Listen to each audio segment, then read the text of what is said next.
Everybody is still buzzing about Alabama's win against Georgia. Chris, roll tide. It was a very special Saturday at Saban Field. Roll Tide, buddy. It really was.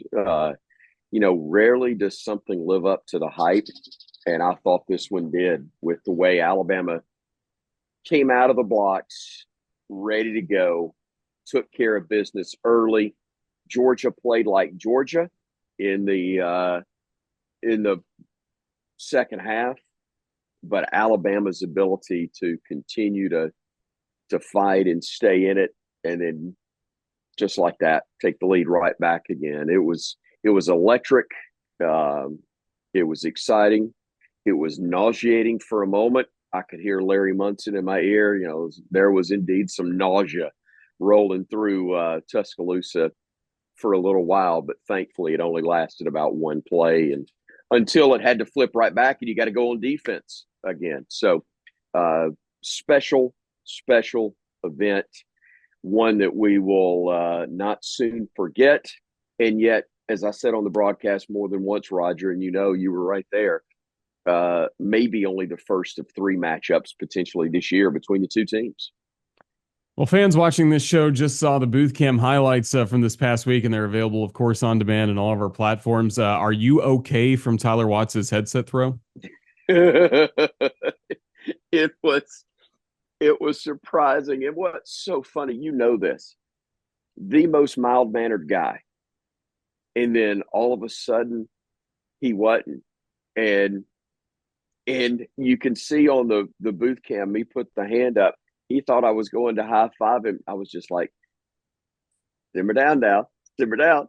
He he was look, and those guys that have all worn that uniform have invested so much of themselves and still care so much that it is for us to get to see them still care that much um, is really cool.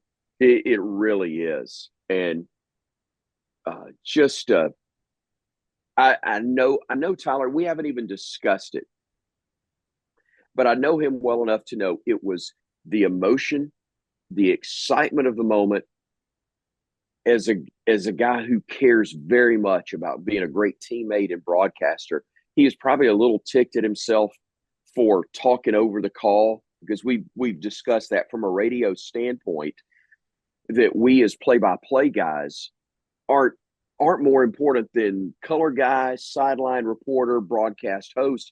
It's just that if people can't hear clearly what we're saying, there's no context to what their comments happen to be. And somebody jumping in while we're doing play by play is the equivalent of somebody walking in front of the television when you're trying to watch the game. And he knows that. And it wasn't bad. It really did add to the moment, I think, as I went back and listened. But there was probably a little frustration with himself just for that, because of the kind of guy he is. So you mix all those things together. I'm surprised the headset survived, will still work, and did that night. And man, there were so many moments for us, as friends and fellow broadcasters that we'll remember, that are part of the whole experience. But the game itself is what matters most. And thank goodness that one turned out the way it did. It certainly did. So, I mean, just outright euphoria all throughout Saban Field at Bryant-Denny Stadium, what we felt in the booth. And I'm curious to hear what it was like interacting with Kalen DeBoer after his first SEC game. You've talked before about how steady, how consistent he is. How was he post game when you did the television show and the radio interview? He was candid about it, being happy and being special. But you're, eh, I wasn't surprised, but I do continue to be amazed at how he is able to be this. It's not down here. He's here. It's steady. It's normally upbeat, but it's very steady. We did get a glimpse though. He can go like that real quick. Just ask the guys in stripes.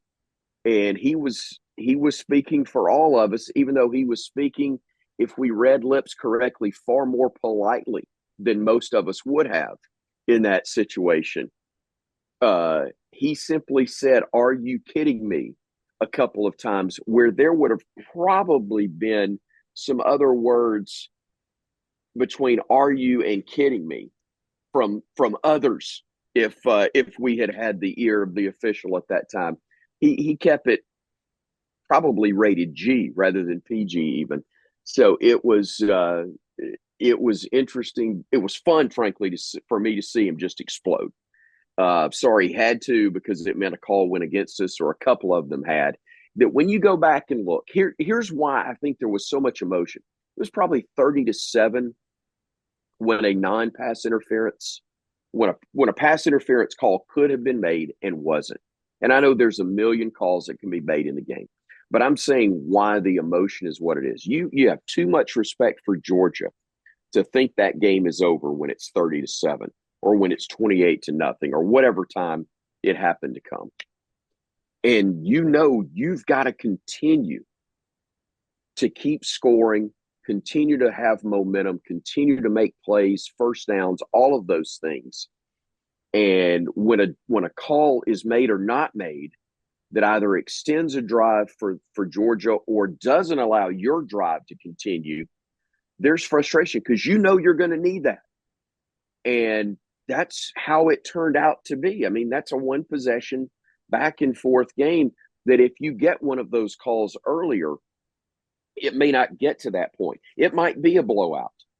I mean, think about this. How have you ever, Roger, in your broadcasting career or just your life as a fan, seen a team go for it on fourth down 3 times in a drive in the third quarter? It's one Exactly. thing when it's at the end of the game, but if your name's not Lane Kiffin, have you ever seen a team go? Because that's what they do. I Yeah, mean, not with a that's what short of Lane's field too. philosophy is. Yeah. Short field, they had to go all chips in, and if they don't keep things going right there, that game was going to be over right there in the third quarter. But to Georgia's credit, they kept it going. But it's why Kalen DeBoer showed the energy, the excitement, the level of ticked offness. I will invent that phrase right there, that he did. But other than those moments, steady as she goes, baby. Steady as she goes.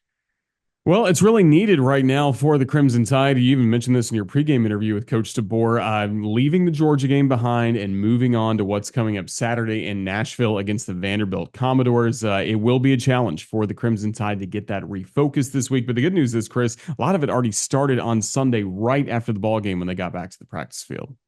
Yeah, no question. They go back and they walk through and clean up the mistakes as best you can. They talk about the mistakes anyway. And you're right. I mean, this is not the typical Vandy team. They can give you some problems.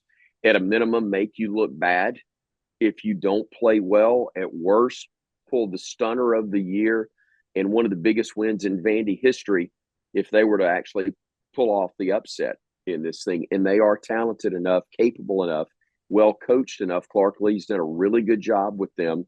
They should have beaten Missouri. Now, obviously, I think Alabama's better than Mizzou, but that was a top 10 team. It's on the road, and Vandy had them and just couldn't finish the thing off. So they've gotten a week to take a deep breath, or an extra couple of days to take a deep breath and get ready for Alabama, and they'll be prepared. Clark Lee and Kalen DeBoer know each other. They back in their I think their D3 coaching days cross paths a couple of times, and they know each other pretty well, and a lot of respect on both sides. Hopefully, as is normally the case there in Nashville, it'll look like a Bama home game because our fans will find more tickets and a way to get in there and pack that place and have a good time in the Music City. But what matters most will be between the lines, and very hopeful that they'll come out with the type start. I'm not saying 28-0, but the type of start out of the gate that puts you in a good position and doesn't look like you're sleepwalking through the early stages to give Vanderbilt hope going through that contest. Yeah, before we let you go, tell us about your Clark Lee connection. Goes way back, and not tight by any stretch, but it was 2001. I was doing the play-by-play for Birmingham Southern College. They I did the basketball and baseball play-by-play, and the baseball team under Brian Shoup had earned a spot in the NAIA World Series in Lewiston, Idaho, and Clark was a he redshirted that year, but traveled. I think he was catcher for the team and the program. So he's got the same national championship ring that I do from the '01 NAIA World Series, and ironically, he left there to go, I think, to either Belmont or to Lipscomb. He went to a Nashville school. I know that. I think it was Belmont. Belmont, I believe. Yeah. And then was there maybe a year, then went played D3, and I think he played D3 football. And that's where he really got it. He'd been a great athlete in high school, but got involved with the college game and coaching, wound up at Notre Dame, and then becomes the head coach at Vanderbilt. So hey, here we are both in the SEC. That's kind of a cool thing. He's with all due respect, and I love Jim Carabin. Clark's paycheck's a little different now, but his he's also, I will say this, he's got a much tougher job than I do as well. It's You a lot play in front of easier to more fans. broadcast. Yeah, I do. And I don't have to figure out how to beat Alabama. I just got to figure out how to broadcast Alabama games, and that's a much easier task. There you go. Well, Chris, we look forward to what's coming up later this week. Hey, Coach, and the Kalen DeBoer Show on Wednesday, and of course, our game day coverage on Saturday in Nashville. Just thank you for your time. I look forward to another great week. Roll Tide. Always, brother. Roll Tide.